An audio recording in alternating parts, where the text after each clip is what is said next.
അസ്സലാമു അലൈക്കും. മാന്യ സഹോദരന്മാരെ, ഞാൻ ടൈറ്റിൽ കൊടുത്തിരിക്കുന്നത് ദിശാൻ മാഹി കൊള്ളസംഘക്കാരെ വർഷങ്ങൾക്ക് മുമ്പ് പിടികൂടി എന്നുള്ളത്. അതായത് സംഭവം എന്താണെന്ന് പറഞ്ഞാൽ,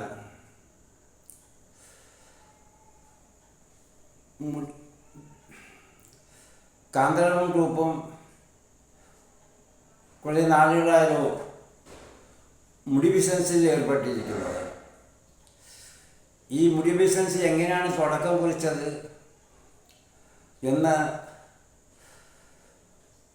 അതിൻ്റെ വിശദീകരണം ദിശാനുമായി അതിനെ പഠിക്കാൻ മുതിർന്നു. അദ്ദേഹം പഠനത്തിന് വിധേയനായി. അദ്ദേഹം ബോംബെ പട്ടണത്തിൽ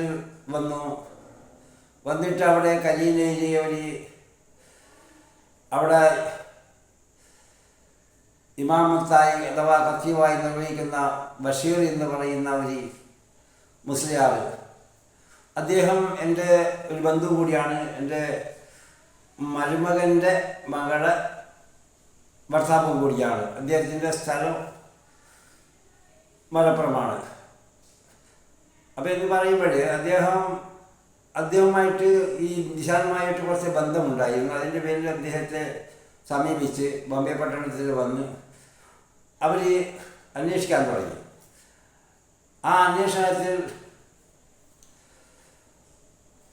ജാലിവാല എന്ന് പറയുന്ന ഒരു ഷിയ, അദ്ദേഹത്തിൽ നിന്നാണ് ഈ മുടി കിട്ടപ്പെടുന്നത്. അദ്ദേഹം എന്ന് പറഞ്ഞാൽ, ഞാൻ മുമ്പേ ബോംബെയിൽ നിന്ന് കേൾക്കാറുണ്ട്, ബെണ്ടി ബസാറിൽ 20,000 ഉറുപ്പ്യ കൊടുത്തു കഴിഞ്ഞാൽ പ്രവാചകൻ്റെ മുടി കിട്ടുമെന്ന് ഞാൻ മുമ്പേ വർഷങ്ങൾക്ക് മുമ്പേ എനിക്ക് കേൾക്കാറുണ്ട് ആ സംഭവം. അപ്പം അദ്ദേഹം ദിശാനുമായി അങ്ങനെ അന്വേഷണം നടത്തി. ആരാണ് ഈ അദ്ദേഹം ആരാണ്?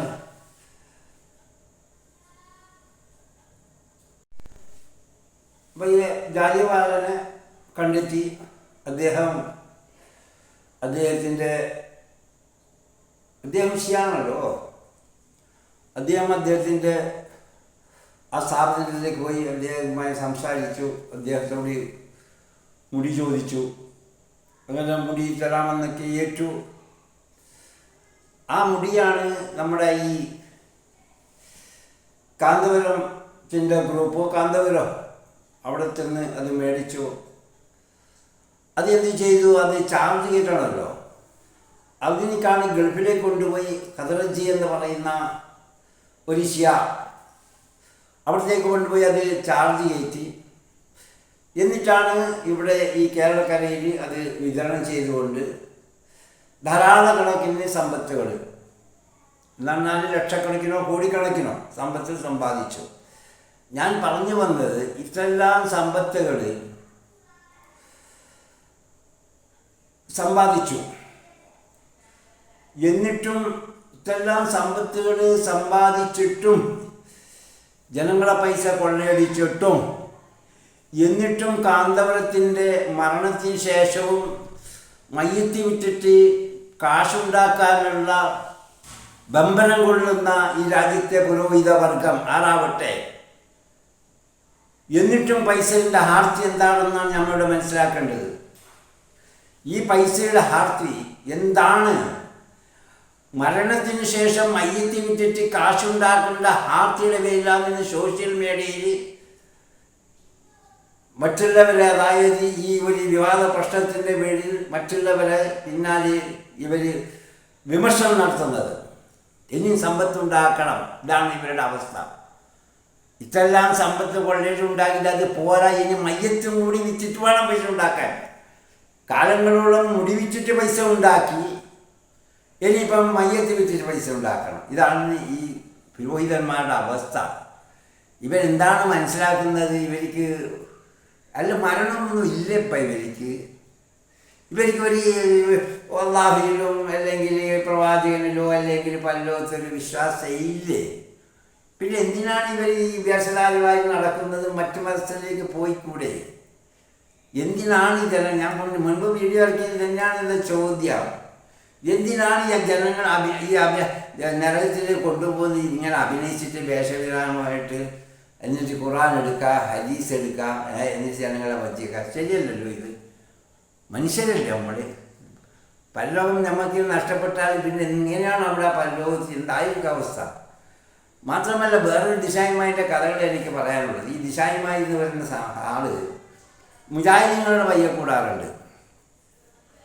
മുമ്പേ അദ്ദേഹം മുജാഹിദിൻ്റെ എന്തെങ്കിലും വിഷയങ്ങളിൽ തോട്ടെടുത്തിട്ടോ അല്ലെങ്കിൽ മറ്റു തരത്തിലോ അത് വിളംബരം ചെയ്യാനൊക്കെ ഉണ്ട്. പക്ഷെ അദ്ദേഹം എന്ത് ചെയ്തെന്ന് പറഞ്ഞാൽ, അദ്ദേഹം നാരിയത്തിൽ സലാത്ത് ശിർക്കില്ല എന്ന് ലബ്ബാദാലമി പറഞ്ഞിരുന്നു. ആ ലബ്ബാദാലമി പറഞ്ഞാൽ അത് ഏകദേശം 2 വർഷം കഴിഞ്ഞതിന് ശേഷം അത് ഈ ദിശാന്മായി വിളംബരം ചെയ്തു. എപ്പോഴും ഈ നമ്മൾ ലബ്ബാദാലമി ജിന്നിലേക്ക് പോയ അവസ്ഥ എന്താണെന്ന് എനിക്ക് തോന്നുന്നു. വിളംബരം ചെയ്തപ്പോൾ അതിനെന്ത് ചെയ്തു? ലബ്ബാദാലമി അതിനെ ന്യായീകരിച്ചു ശിർക്കില്ല എന്നുള്ളത്.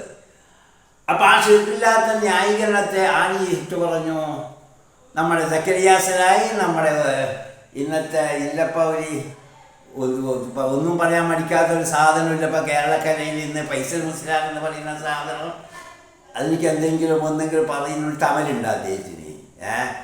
അദ്ദേഹം അത് ഏറ്റെടുത്ത് പറഞ്ഞു, അതിലത്തരം കാര്യങ്ങളിൽ ആര് പറഞ്ഞാലും സക്കരിയ പറഞ്ഞാലും ലബ്ബാദ് ഒക്കെ ശരിയാണെന്ന് പറഞ്ഞു.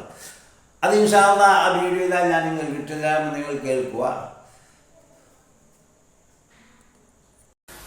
ഇപ്പോൾ നാരിയ സലാത്തിനെ പറ്റി ഇപ്പോൾ ഒരു ചർച്ച നടക്കുന്ന നാട്ടിൽ ലംബാദാരമി പറഞ്ഞാൽ അതിൽ ശിർക്കുണ്ടെന്ന് അദ്ദേഹം കണ്ടിട്ടില്ല എന്ന് പറഞ്ഞു. അപ്പോൾ ഈ കഴിഞ്ഞ നോമ്പിന് സക്കരിയ സലായി അവിടെ പ്രസംഗിച്ചപ്പോൾ ചോദ്യം ചോദിച്ചപ്പോൾ പറഞ്ഞു ശിർക്കായിട്ട് അതിന് വ്യാഖ്യാനിച്ചാൽ അത് ശിർക്കുണ്ട്, ശിർക്കല്ലാതെ വ്യാഖ്യാനിച്ചാൽ അത് ശിർക്കില്ല.